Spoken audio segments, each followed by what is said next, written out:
नमस्कार मित्रों, हमारे चैनल के एक नए और फ्रेश एपिसोड वीडियो में आप सभी दर्शकों का बहुत बहुत स्वागत है।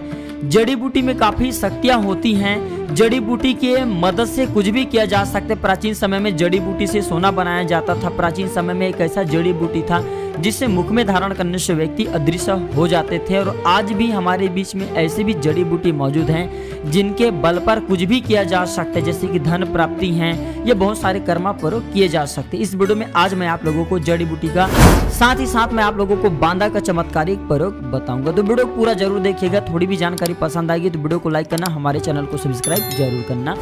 पहले नंबर पे आते हैं हर श्रृंगार का बांदा। ऐसा माना जाता है कि हर श्रृंगार के बांदा को लाल कपड़े में लपेट करके तिजोरी में रखने से धन का अभाव समाप्त हो जाता है, घर अनधन से भर जाते हैं।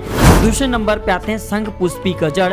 संघ पुष्पी की जड़ रवि पुष्य नक्षत्र में ला करके इसे चांदी की डिब्बी में रखकर घर की तिजोरी में रखने से यह धन और समृद्धि बढ़ाने का काम करते हैं। तीसरे नंबर पे आते हैं बहेड़ा की जड़।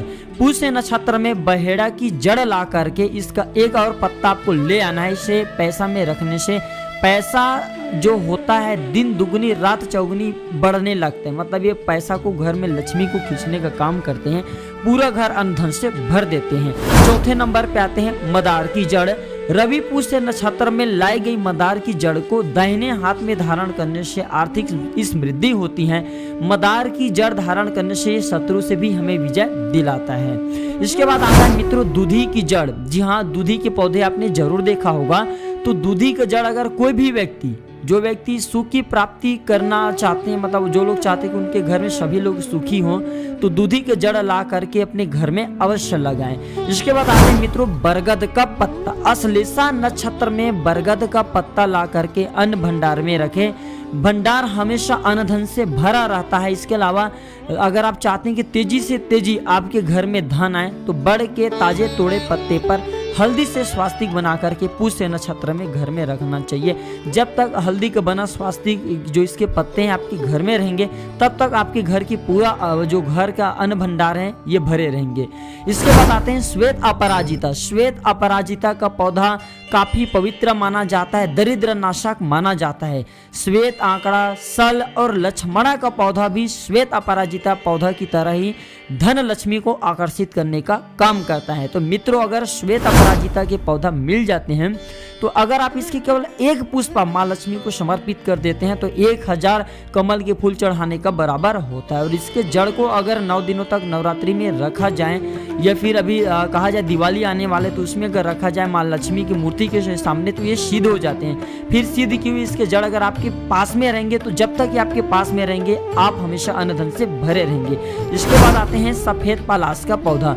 पलाश अक्सर पीला और सिंदूरी होता है, लेकिन सफेद पलाश बहुत ही दुर्लभ माना गया है। लोगों का मानना है कि यह फूल चमत्कारिक होता है। लोग इसे श्रद्धा और विश्वास के साथ, पूरे विश्वास के साथ घर ला करके पूजन कक्ष में अगर आप स्थापित करते हैं तो तंत्र शास्त्र में इसके वृक्ष के फूल से अगर यंत्र बना लिया जाए, श्री यंत्र अगर इसके फूल के जो कहा जाए रस है इससे बना लेते हैं तो माँ लक्ष्मी साक्षात आकर के, माँ अष्ट लक्ष्मी साक्षात आकर के आपके घर से दरिद्रता समाप्त करती हैं।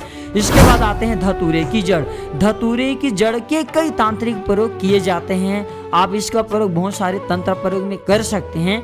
तो धतूरे का जड़ का प्रयोग किस प्रकार से करना है थोड़ा विस्तार से सुने। तो धतूरे की जड़ चांदी की ताबीज में भर करके पहनने से कोई शत्रु अगर आपको परेशान करते हैं, भूत प्रेत बाधा लगा है, तो इसके धारण करने के बाद कभी भी भूत प्रेत नकारात्मक शक्ति नुकसान नहीं कर पाते। इसके बाद मित्रों अंतिम नंबर पे आते हैं बहेड़ा की जड़। पूर्व फाल्गुनी नक्षत्र में बहेड़े के पत्ता ला करके घर में रखने से घर पर ऊपरी हवा के प्रभाव से भी मुक्ति मिलता है। वैसे तो बहुत सारे पेड़ पौधे की हमें जो जानकारी पता है, इसके बारे में पता है। कभी टाइम मिले तो विस्तार से इसके बारे में मैं आप सभी दर्शकों को बताऊंगा। आज की जानकारी पर समाप्त करता हूं। यह जानकारी कैसा लगे हमें जरूर बताना। वीडियो देखने के लिए धन्यवाद। नमस्कार।